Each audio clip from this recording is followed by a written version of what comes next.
Hey, we here with Mr.TrillTalkNoPillTalk again, man. We done caught you back up here at DigiWorks, man. I got a couple questions I want to ask. What everybody want to know? You went on Instagram, right? And you said, give me 10 artists from East Texas. Technically, I went on Boss Talk. I was on Boss Talk. Yeah, well, everybody caught the clips. On Instagram, yeah. Yeah. And you said, correct me if I'm wrong, give me 10 artists from East Texas, and I guarantee you they will be better than 10 artists from Houston and Dallas. Yeah, the metroplexes, yeah. It's a wild statement for somebody to just say. I mean, some people think it's wild, but some people think it's pretty goddamn accurate. Right, but I guess the confusion comes from what first, why would you even say that? First off. Hold on. And secondly, what did you mean? First off, like, I'm just being honest. Like, don't get me wrong. I wasn't talking about no Zeros, Slim Thugs, and all them. We ain't talking about them. That's the past. We talking about right now. Artists that's actually hot right now. In Houston, you got Lil Jeremy. You got the Sauce Stem. You got Sauce Stem. You got Propane, you know. And really, that's 30 Ways. You got 30 Ways. When the last time you seen a show with a new Houston artist? You got artists like Big Tony. Matter of fact, Slim Thug actually did a whole I think it's called King of the Hill. Nah, it's Welcome to Houston. He did two of them. Yeah. He did two of them. He did one about 4 or 5 months ago, actually, with like a whole new cast of up and coming artists from Houston. And I'm just saying, you can't say that. You know, because it's always going to be somebody bubbling under the underground. But the point that you made was, scratch all that. East Texas could go with the best of them, right? Yeah. And that's the whole point I'm getting at. They try to make it like, ain't nobody down there jamming. What if you're wrong? I'm not wrong. and if I am wrong, this is the thing. If we was to lose, it still would help East Texas so much. Just by getting that spotlight on them. That was the whole point of it, really, to get the spotlight on them. Now, have you looked at it? All these fucking bloggers, they reporting on East Texas shit. All of them. They all got some East Texas this, East Texas this. All of them doing that shit now. You know why? Cause of shit like that. Cause of my platform that I done created for East Texas. And ideally, it would have to be some talent. Yeah, exactly. But do you think East Texas could go 10 for 10? Yeah. And I ain't talking about, people think I'm talking about battle rap, and I ain't talking about battle rap. I'm talking about song for song. Song for song. Like, they give me 10 these songs gotta be never heard before. I don't want to get no shit that I already popped. I want you to do a song, give me 10 of your best new songs that y'all got, and I'm gonna give 10 of our new songs, and I guarantee we're gonna die. That's a fact. I bet my house on that. You got some people, not to call any names, man. You got a lot of people who feel like, oh, this guy has bad intentions. He's just stirring the pot. Yeah. Ask them same niggas that say that shit, ask them niggas what they did for East Texas. What have they did for East Texas? Like, not for themselves, for East Texas. Niggas be saying they putting on for East Texas and all this shit. No, you putting on for yourself. That's what a lot of niggas doing. They putting on for themselves. Every time I'm on the platform, I'm dropping the artist name, all that shit from East Texas. That ain't helping me, really. That ain't helping. What do I get out of that just by saying their name? I don't get shit for that. I'm doing that shit because I genuinely want to see East Texas blow. Like, somebody from East Texas blow. I mean, you got a point. You got a point, because there are a lot of people who build platforms solely for themselves. Yeah. They want to actually become a star. Right, yeah. Right. And you are, from what I can see, you are giving out a lot of opportunity. Exactly. I saw you, some young cats out of Mount Pleasant. I think the name was LCF. I saw you break them. I saw you, some of the guys out of Marshall. I think his name is Lucy Ace, but he probably was broke before. Yeah. When I saw him, it was through your platform. Yeah. I watched you campaign for Smoothie, and through your platform, I got to hear a lot of his music and enjoyed that too. So I would just have to say that that's valid.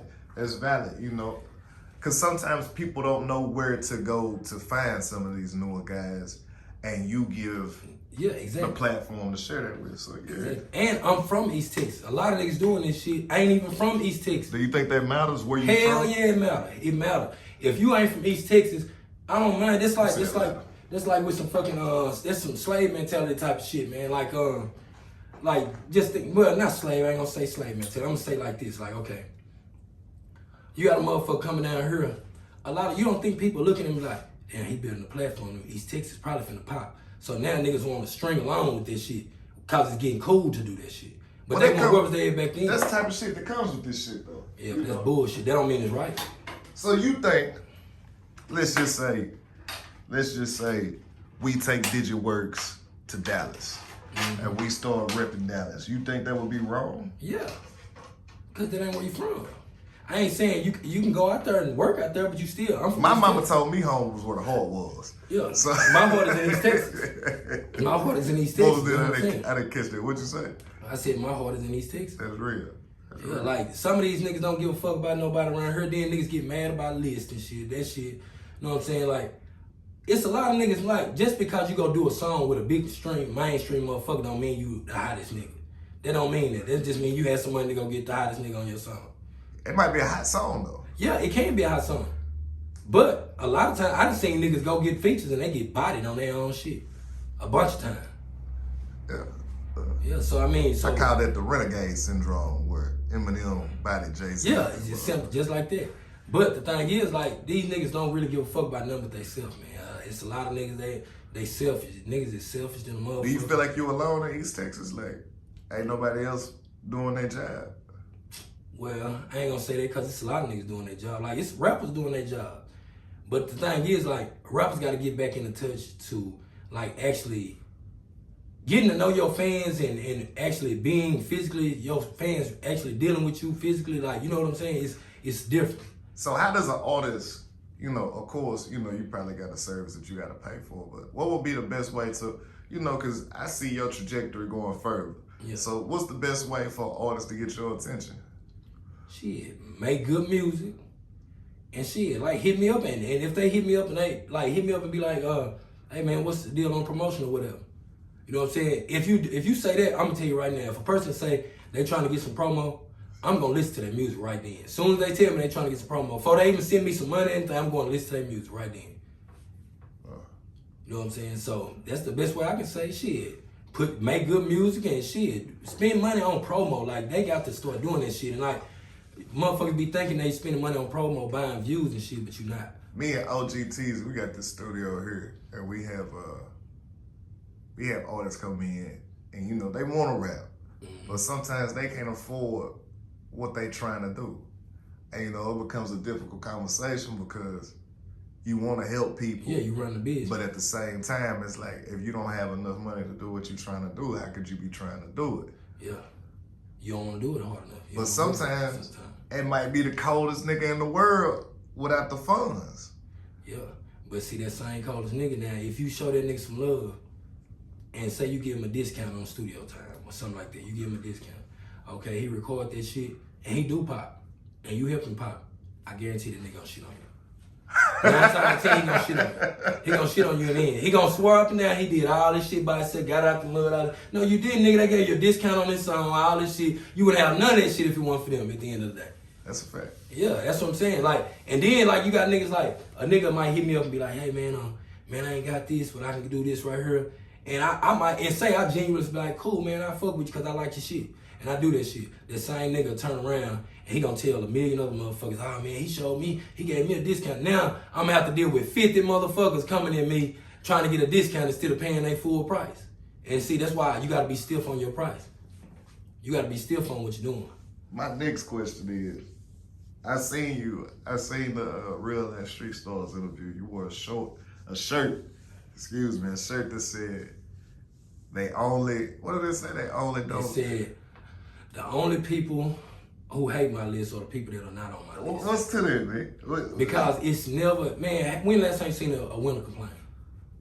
You right. I never seen a winner complain in my life. Never seen a winner complain about nothing. If a winner complain, then something is really wrong. But 9 times 10, it don't never be a nigga that's on the list that's saying, man, why I'm number 6? I should have been number 1, nothing like that. They just be happy to be on it. And that's the thing, some of these niggas like crybabies. There's no way you should be whining because a nigga, you not on the nigga list. I don't give a fuck if you fuck this nigga every day and that nigga don't put you on this list. Then you shouldn't feel no certain type of way about this shit. The best thing to do is work harder. Complaining not gonna get you on the list. Complaining ain't gonna never get you on no list. Complaining gonna get me to be like, fuck that nigga. I ain't studying that nigga. That nigga hating, he mad. Cause at the end of the day, you pulling down another motherfucker. When you get on there, when a nigga get on there and be like, oh, this list trash. If my name ain't on it, ain't trash. So you really basically saying all these other niggas trash cause you ain't on the list. But if you was on that list, you know what you would be saying? They'll be on there, oh man, yeah, he got a badass list, man. Shout out to Trill Talk, No Pill Talk, man, representing real talent in East Texas and all that shit. That's how it's gonna be then. But then, you know what I'm saying, you tell a nigga no. It's like the Juicy J and Pooh Shiesty song. You tell a nigga no, and you'll see what type of nigga he is. First time you tell a nigga no, you'll see. That's a see what's fact. wrong with it. I'm telling you, nigga, you tell a nigga no, his whole, you can have been and did a million things, that nigga, but as soon as you tell him no, oh, he mad at him up. You was a bitch ass nigga and all that shit. And that nigga wasn't genuine from the start when they do that type of shit right there.